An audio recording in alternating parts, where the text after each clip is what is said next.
مجھ سے عبد الرحمن بن بشر عبدی نے بیان کیا، کہتے ہیں میں نے یحییٰ بن سعید قطان سے سنا جب ان کے سامنے محمد بن عبداللہ بن عبید بن عمیر لیثی کا ذکر کیا گیا تو انہوں نے اسے انتہائی ضعیف قرار دیا۔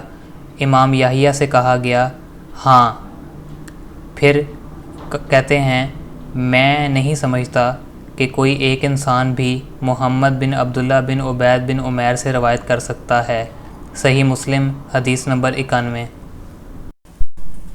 بشر بن حکم نے بیان کیا، کہتے ہیں میں نے یحییٰ بن سعید قطان سے سنا، انہوں نے حکیم بن جبیر اور عبد الاعلیٰ کو ضعیف قرار دیا، اور اسی طرح یحییٰ نے موسیٰ بن دینار کو بھی ضعیف قرار دیا اور کہا کہ اس کی بیان کردہ حدیث ہوا جیسی ہے، اور موسیٰ بن دہقان اور عیسیٰ ابی عیسیٰ مزنی کو بھی ضعیف قرار دیا، اور کہا میں نے حسن بن عیسیٰ سے سنا، کہہ رہے تھے مجھ سے ابن مبارک نے فرمایا تم جب جریر کے پاس پہنچو تو 3 راویوں کی احادیث کے سوا اس کا سارا علم لکھ لینا، عبیدہ بن معتب، سری بن اسماعیل اور محمد بن سالم کی حدیث اس سے نہ لکھنا۔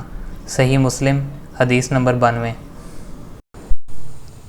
کہمس سے ابن بریرہ نے اور انہوں نے یحییٰ بن یعمر سے روایت کی، انہوں نے کہا کہ سب سے پہلا شخص جس نے بصرہ میں تقدیر سے انکار کی بات کی وہ معبد جہنی تھا۔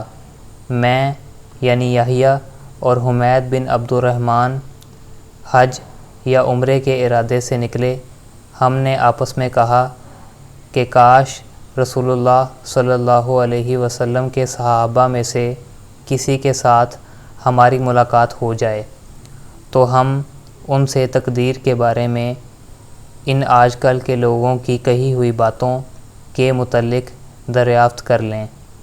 توفیق الہی سے ہمیں حضرت عبداللہ بن عمر بن خطاب رضی اللہ عنہ مسجد میں داخل ہوتے ہوئے مل گئے۔ میں اور میرے ساتھی نے ان کو درمیان میں لے لیا، ایک ان کی دائیں طرف تھا اور دوسرا ان کی بائیں طرف۔ مجھے اندازہ تھا کہ میرا ساتھی گفتگو کا معاملہ میرے سپرد کرے گا، چنانچہ میں نے عرض کی اے ابو عبد الرحمن، یہ عبداللہ بن عمر رضی اللہ عنہ کی کنیت ہے۔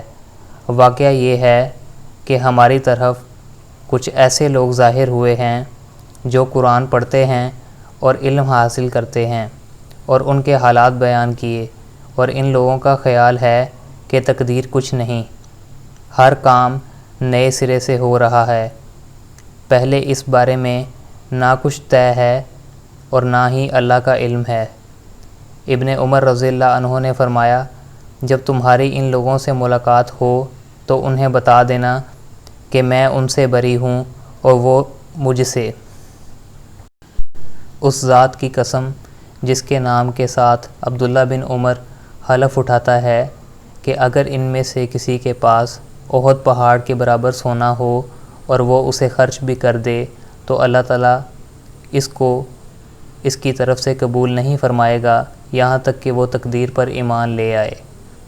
پھر کہا مجھے میرے والد عمر بن خطاب رضی اللہ تعالیٰ عنہ نے بتایا کہ ایک دن ہم رسول اللہ صلی اللہ علیہ وسلم کی خدمت میں تھے کہ اچانک ایک شخص ہمارے سامنے نمودار ہوا، اس کے کپڑے انتہائی سفید اور بال انتہائی سیاہ تھے، اس پر سفر کا کوئی اثر دکھائی نہیں دیتا تھا، ہم میں سے کوئی اسے پہچانتا بھی نہیں تھا، یہاں تک کہ وہ آ کر نبی اکرم صلی اللہ علیہ وسلم کے پاس بیٹھ گیا اور اپنے گھٹنے آپ صلی اللہ علیہ وسلم کے گھٹنوں سے ملا دیے اور اپنے ہاتھ آپ کی رانوں پر رکھ دیے اور کہا اے محمد صلی اللہ علیہ وسلم مجھے اسلام کے بارے میں بتائیں۔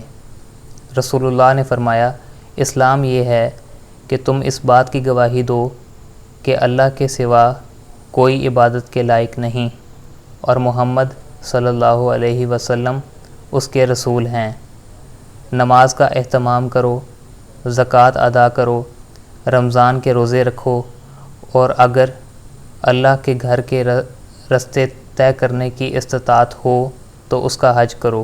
اس نے کہا کہ آپ نے سچ فرمایا۔ حضرت عمر رضی اللہ تعالیٰ عنہ کہتے ہیں کہ ہمیں اس پر تعجب ہوا کہ وہ آپ سے پوچھتا ہے اور خود ہی آپ کی تصدیق کرتا ہے۔ اس نے کہا مجھے ایمان کے بارے میں بتائیں۔ آپ نے فرمایا ایمان یہ ہے کہ تم اللہ تعالیٰ، اس کے فرشتوں، اس کی کتابوں، اس کے رسولوں اور آخری دن یعنی یوم قیامت پر ایمان رکھو اور اچھی اور بری تقدیر پر بھی ایمان لاؤ۔ اس نے کہا آپ نے درست فرمایا۔ پھر اس نے کہا مجھے احسان کے بارے میں بتائیں۔ آپ نے فرمایا احسان یہ ہے کہ تم اللہ تعالیٰ کی عبادت کرو اس طرح گویا کہ تم اسے دیکھ رہے ہو، اور اگر تم اسے نہیں دیکھ رہے تو وہ تمہیں دیکھ رہا ہے۔ اس نے کہا تو مجھے قیامت کے بارے میں بتائیں۔ آپ نے فرمایا جس سے اس قیامت کے متعلق سوال کیا جا رہا ہے وہ پوچھنے والے سے زیادہ نہیں جانتا۔ اس نے کہا تو مجھے اس کی علامات بتا دیں۔ آپ نے فرمایا علامات یہ ہیں کہ لونڈی اپنی مالکہ کو جنم دے گی، اور یہ کہ تم ننگے پاؤں، ننگے بدن، محتاج اور بکریاں چرانے والوں کو دیکھو گے کہ وہ اونچی سے اونچی عمارتیں بنانے میں ایک دوسرے کے ساتھ مقابلہ کر رہے ہیں۔ حضرت عمر رضی اللہ عنہ نے کہا پھر وہ سائل چلا گیا اور میں کچھ دیر اسی عالم میں رہا۔ پھر آپ صلی اللہ علیہ وسلم نے مجھ سے کہا اے عمر تمہیں معلوم ہے کہ یہ پوچھنے والا کون تھا؟ میں نے عرض کی اللہ اور اس کا رسول زیادہ جانتے ہیں۔ آپ صلی اللہ علیہ وسلم نے فرمایا وہ جبرائیل علیہ السلام تھے، تمہارے پاس آئے تھے اور تمہیں تمہارا دین سکھا رہے تھے۔ صحیح مسلم حدیث نمبر 93۔ کہمس کے بجائے مطر وراق نے عبداللہ بن بریرہ سے اور انہوں نے یحییٰ بن یعمر سے نقل کیا کہ جب معبد جہنی نے تقدیر کے بارے میں وہ سب کچھ کہا جو کہا تو ہم نے اسے سخت ناپسند کیا۔